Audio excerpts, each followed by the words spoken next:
जय श्री राम। परम प्रिय बंधु भगिनी, इस वीडियो में एक चर्चा करता हूं कि हम अपने राष्ट्र को प्रेम कैसे करें। तो बहुत बार सुनने में तो अच्छा लगता है राष्ट्र प्रेम, राष्ट्र भक्ति, लेकिन यह संभव कैसे है? क्या यह कोई चिड़िया है जिसको उड़ाकर पिंजरे में बंद कर दिया? राष्ट्र प्रेम, राष्ट्र भक्ति, पैट्रियोटिज्म, यह कोई एक शब्द नहीं है। इसको जीवन में अपनाने के लिए बहुत कुछ करना पड़ता है। हम एक पिता हैं, अपने पुत्र को प्रेम करते हैं। एक माँ है, अपनी पुत्री अपने पुत्र को प्रेम करते हैं। हम कोई भी रिश्ता हो, अपने स्वजनों को प्रेम करते हैं। इस प्रेम की एक अनिवार्य शर्त होती है कि हम जिसको जानते हैं उसको प्रेम करते हैं, जिसको मानते हैं उसको प्रेम करते हैं। इसीलिए आवश्यक है कि यदि किसी को अपने मन में राष्ट्र प्रेम, राष्ट्र भक्ति जगानी है तो सबसे पहले राष्ट्र को जानना पड़ेगा। ये राष्ट्र कौन सा है? तो वैदिक काल से अथर्ववेद में जिनकी ऋचाओं में भी ये राष्ट्र शब्द आया और जो अनेक शास्त्रों पुराणों में इस भारत भूमि को एक सुंदर सशक्त राष्ट्र के रूप में, समुन्नत राष्ट्र के रूप में देखा, जो एक भारत भूमि एक मिट्टी का, एक धरती का टुकड़ा नहीं तो बल्कि जिसके लिए राम ने भी कहा अपि स्वर्णमयी लंकानो में लक्ष्मण रोचते जननी जन्मभूमिश्च स्वर्गादपि गरीयसी। यह है राष्ट्र प्रेम। तो राष्ट्र को जानने के लिए यहाँ के जो घटक हैं, यहाँ के जो अंग प्रत्यंग हैं, उनको हमें जानना पड़ता है। जब हम उसको जानते हैं तो उसके प्रति हमारे मन में अनुराग होता है। ये भारत के नदी, वन, पर्वत, यहाँ की भौगोलिक परिस्थितियाँ, ऋतु, यहाँ की फसलें, यहाँ के फल फूल, यहाँ के महापुरुषों की सुदीर्घ मालिका, यहाँ संतों की, यहाँ समाज सुधारकों की एक अनन्य मालिका। जितनी चर्चा की इस समय कम पड़ेगा, लेकिन वो चर्चा कम नहीं पड़ेगी।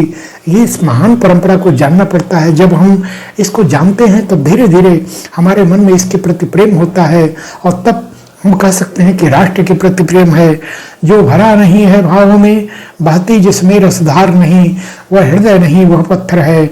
जिसमें स्वदेश का प्यार नहीं, ऐसा एक प्यार तब होता है कि जब अपने मन में एक अंतःकरण में भावना। दुनिया के दो देशों को राष्ट्र भक्ति, राष्ट्र प्रेम का एक समुन्नत उदाहरण इस रूप में देखा जाता है। एक जापान, दूसरा इजराइल। जापान की विशेषता क्या? जिन्होंने हिरोशिमा नागासाकी जैसे परमाणु विभीषिका को भी झेला था, लेकिन आज दुनिया के फलक पर वे एक समुन्नत राष्ट्र के रूप में, एक विकसित राष्ट्र के रूप में वह विकसित हैं। तो जापानियों का क्या गुण है इसको जानिए। आजकल यहाँ अपने देश में टमाटर महंगा हुआ है तो वह मच जाती है। कभी प्याज महंगा, कभी टमाटर महंगा, कभी अदरक महंगा, और लोग हाय तौबा मचाने लगते हैं। यही यदि जापान में हो तो लोग क्या करेंगे?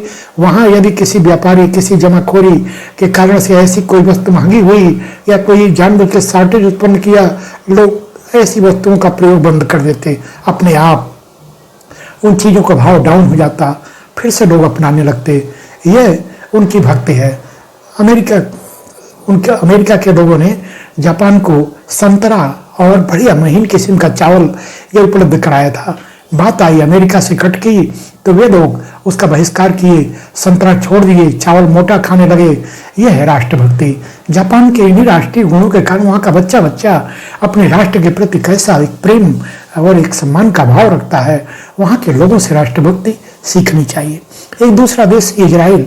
इजराइल आज दुनिया के फलक पर एक ऐसा अनोखा अजूबा के रूप में उभरा है कि जहाँ के लोग अपने देश से बहुत प्यार करते हैं, जहाँ का हर नागरिक सैनिक है, जहाँ सैन्य शिक्षा अनिवार्य है, जहाँ सैन्य प्रशिक्षण अनिवार्य है। वे लोग अपने राष्ट्र के लिए अपना जीवन देते हैं, अपने राष्ट्र के प्रति अपने को होम करते हैं। और उन्हीं लोगों के पास, यानी वहाँ के रहने वाले यहूदी कभी ऐसे अवसर पर भी थे कि जब उनके पास यहूदी तो थे, दुनिया के देशों में बिखरे हुए थे, लेकिन उनका अपना यरूशलेम, उनका अपना इजराइल ये नहीं था।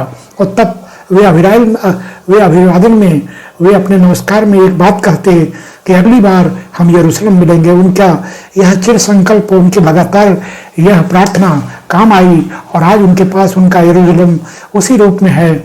उनका महान देश उनके पास है और वे उसके सच्चे एक राष्ट्रभक्त हैं। इन दो देशों से हम राष्ट्रभक्ति का उदाहरण सीख सकते हैं। इस रूप में भारत भी राष्ट्रभक्ति में कहीं किसी से कम नहीं। यदि ऐसा नहीं होता तो यहाँ अपने को इस देश पर शासन करने वाले लोग मुंह के काके नहीं गाए होते। हम अपने देश के एक एक घटकों को, नदी, वन, पर्वत, पहाड़, महापुरुष, संस्कृति, ग्रंथ, इन सबको निकट से जानें और जान करके उसको मानें।